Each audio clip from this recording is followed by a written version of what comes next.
क्या विदेश में काम करना भारतीयों के लिए सपना है या फिर मौत का सौदा?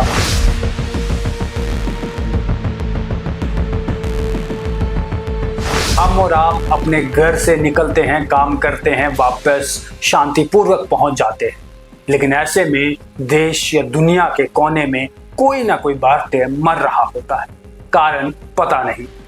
अक्सर बहुत से नौजवान, बहुत से युवा ये सपना देखते हैं कि वह विदेश जाएंगे, विदेश जाकर अच्छा पैसा कमाएंगे, अच्छा घर जो है वो बना पाएंगे, अपने परिवार की स्थिति जो है वो बेहतर करेंगे। लेकिन वह सपना जो देखते हैं, जो विदेश जाते हैं, कई ऐसे परिवार हैं जिनका चिराग जो है वो वापस ही नहीं लौटा, वह विदेश में ही जाकर जो है वह खत्म हो गया। लेकिन इसकी चर्चा अब भारत के भीतर और तेज हो गई है, क्योंकि संसद के भीतर जो आंकड़ा आया, उस आंकड़े ने सबको डरा दिया, सबको हक्का बक्का कर दिया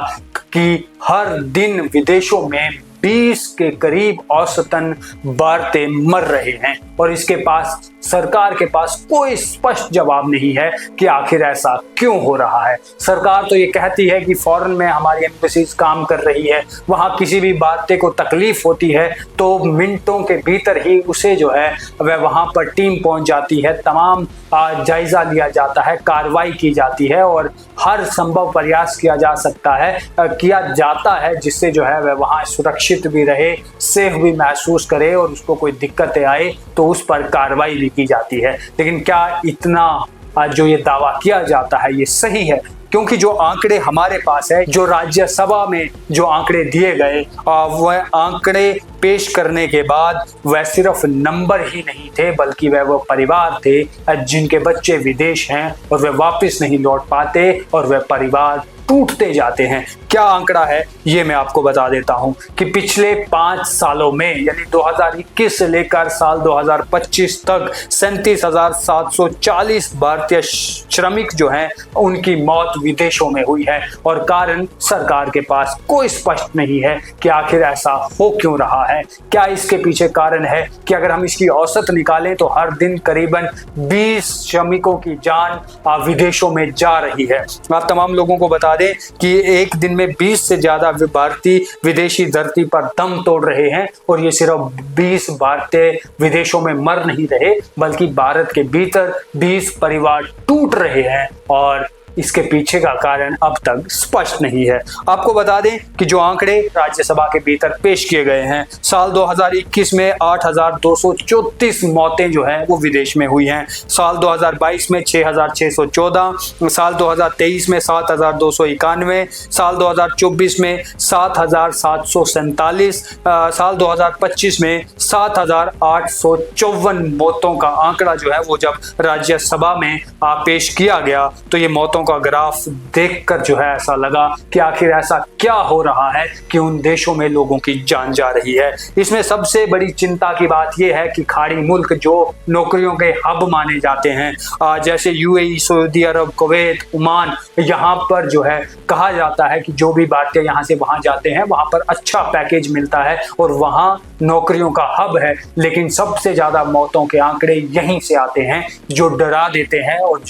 जो नए युवा वहां जाना चाहते हैं उनके मन में शंका भी पैदा कर देते हैं कि क्या हम जब यहां से उन देशों में जाएंगे, क्या हम वहां सेफ हैं या वहां से किसी ताबूत में बंद होकर हमारी बॉडी भारत पहुंच पाएगी भी या नहीं। आप तमाम लोगों को बता दें कि जो आंकड़ा सामने आया है कि 86% भारतीय जो है इन खाड़ी मुल्कों में मरते हैं, जिसमें यूएई में जो आंकड़ा आया है 5 सालों का कि 12,380 भारतीयों की मौत हुई है, सऊदी अरब में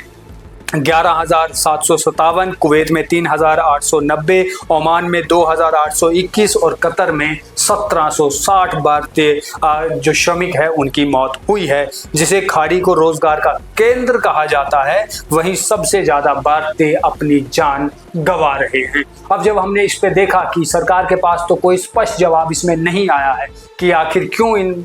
श्रमिकों की जान वहां पर जा रही है, और जब हमने आसपास जो है वो कुछ लोगों से बातचीत भी की, हमारे बहुत से पहचान में ऐसे लोग भी हैं जो इन देशों में गए, यहाँ से एक अच्छा सपना देखकर, एक अच्छा पैकेज देखा उन्होंने और उन्हें लगा कि शायद हम सऊदी अरेबिया या बाकी अन्य देशों में जाएंगे तो वहां पर हम अपने परिवार को एक अच्छी स्थिति में जो है वो बहुत जल्द लेकर आएंगे। लेकिन जब उसके बाद वे अपना दर्द सुनाते हैं, वे बताते हैं कि वहाँ पर क्या होता है, वहाँ पर क्या क्या हमसे जो है वो कराया जाता है, तो फिर उससे दिल टूट जाता है। और फिर बहुत कम ऐसे लोग होते हैं जो वापस लौट कर जो है भारत की सरजमीं पर आते हैं। आपको ये भी बता दें कि जो बताया जा रहा है, जो हमने देखा कि सरकार के पास तो डेटा स्पष्ट नहीं है, लेकिन जो यहाँ वहाँ पर शिकायतें होती हैं, जो यहाँ आकर वे श्रमिक शिकायत करते हैं कि हमारे साथ वहाँ क्या हुआ, उसमें सबसे ज़्यादा है कि सैलरी ही जो है वो नहीं मिलती है। इतना ही नहीं, पासपोर्ट जब्त कर दिया जाता है ताकि वहाँ से श्रमिक जो है वह काम छोड़कर वापस भारत जो है वो ना पहुँच पाए। ओवर टाइम कराया जाता है लेकिन ओवर टाइम का पैसा नहीं दिया जाता। ज़बरदस्ती जो है वो घंटों भर जो है वो ज़्यादा काम कराया जाता है, छुट्टियां तक नहीं दी जाती। एक बच्चा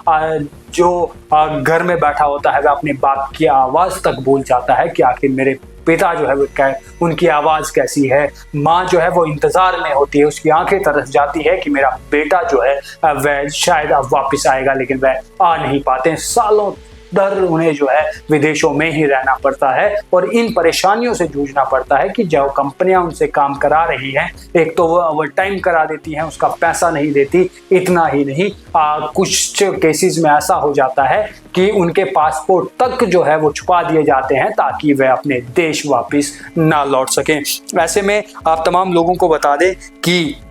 जो कंप्लेंट का डाटा है, यानी कि जो शिकायतें इन देशों में की भी जाती हैं, इनमें सबसे ज़्यादा आंकड़ा यूएई का है। यूएई में 16,965 शिकायतें जो है वो कराई गई हैं। क्या इनका निपटारा हो पाता है, इसके बारे में कोई पता नहीं। कुवैत में 15,234, ओमान में 13,295, सऊदी अरब में 12,988 और ये आंकड़े हर साल बढ़ रहे हैं। हर साल विदेशों में भारतीय कंप्लेंट तो कराते हैं, शिकायतें तो कराते हैं, लेकिन उन पर काम नहीं होता। और अब जो है वो क्लियर है कि ये सिर्फ एक डेटा नहीं है, ये उन लोगों की कहानी है जो घर छोड़ते हैं ताकि घर चल सके, लेकिन कई बार वह खुद वापस घर लौट नहीं पाते। तो अब सवाल ये है कि क्या भारतीयों का विदेशों में जाना एक सपना है या वह अपनी जिंदगी का सौदा करते हैं। और जिस तरीके से ये जो आंकड़ा आया है कि करीबन हर दिन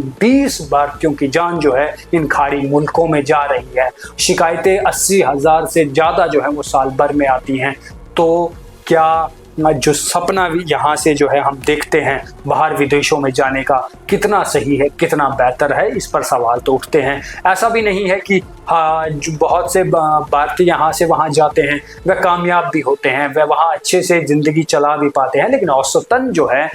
उन्हें जो है बहुत मेहनत और समस्याओं का सामना जो है वह करना पड़ता है। सरकार का कहना है कि भारतीय मिशन तुरंत जो है वो वहाँ पर कार्रवाई करती है, तुरंत जो है वो मौके पर पहुँचती है, कानूनी मदद उन्हें दी जाती है। और कई देशों के साथ तो भारतीयों का समझौता भी हुआ है कि वहाँ पर जब भारतीय जाते हैं तो उनके रहना, उनका काम करने का तरीका जो है, उन तमाम चीज़ों पर जो है वो अच्छे से किया जाता है। लेकिन सवाल फिर से वही है कि क्या ये कदम काफ़ी है? जो सरकार ये कहती है कि हमारी इन देशों में एम्बेसीज हैं, हमारे देशों के साथ समझौते हैं, वहाँ पर आप जाकर रहेंगे तो आप जो है वो बिल्कुल सेफ होंगे, लेकिन सेफ्टी पर सवाल तो है, क्योंकि हर रोज़ाना 20 की औसत से भारतीयों का वहां पर मरना सवाल और शंका दोनों पैदा तो करता है। इतना ही नहीं, जैसे हमने आपको बताया कि साल 2021 से साल 2025 के बीच 37,000 से ज़्यादा श्रमिकों की मौत जो है इन खाड़ी देशों में हुई है और 80,000 से ज़्यादा जो है वो मामले रिपोर्ट कराए गए हैं कि वहाँ पर इन्हें जो है वो क्या समस्या आ रही है, क्या शिकायतें ये वहाँ पर कर रहे हैं, लेकिन उनका निपटारा नहीं हो पाता। सवाल वही है कि इन मौतों के पीछे का कारण क्या है, क्या उनके साथ वहाँ किया जाता है, वह क्लियर रूप से स्पष्ट न भारत सरकार जो है वो कर पाई है, ना ही राज्यसभा में आंकड़े देते समय जो है वह सरकार ये बता पाई कि आखिर इसके पीछे के कारण क्या है। लेकिन फिर बात वही आ जाती है कि जो वापस लौट कर लोग सुनाते हैं, जो बताते हैं कि वहाँ पर ओवर टाइम बेहद ज़्यादा कराया जाता है, अब वहाँ पर पैसा नहीं दिया जाता, सैलरी सही समय पर नहीं मिल पाती, छुट्टियाँ तक नहीं दी जाती है, आप बात नहीं कर सकते घर पर, आपको सालों दर वहाँ रहना पड़ता है। इससे जो है वह जो श्रमिक भी होता है वह भी डिप्रेशन, एंजाइटी का शिकार हो जाता है, वह तरस जाता है अपने परिवार से मिलने के लिए। लेकिन इसमें बहुत से ऐसे देश भी हैं जहां पर संख्या 0 है मौतों का, लेकिन वहां पर शिकायतें बहुत ज़्यादा है कि वहां पर भारतीयों के साथ क्या क्या किया जा रहा है। जो बताया जाता है जिस काम के लिए वो जाते हैं, कई कबार तो ऐसा भी कहा गया है कि हम जो है फलाने ऑफिस के काम के लिए जा रहे थे, लेकिन वहाँ हमसे जो है वो बाथरूम साफ कराए जाते हैं, वहाँ हमें ऐसे ऐसे काम कराए जाते हैं जो हम कभी सोच नहीं सकते। लेकिन फिर भी बहुत से लोग ऐसे हैं जो ये सपना देखते हैं कि वे बाहर देशों में जाएं और बाहर देशों में जाकर जो है वो अच्छा पैसा कमाएंगे ताकि घर वालों के सपने पूरे कर सकें, घर में एक अच्छा सा घर जो है अपने घर में बना सकें। लेकिन घर बहुत बार बन तो जाते हैं, लेकिन घर बनाने वाला वापस लौट नहीं पाता है। अब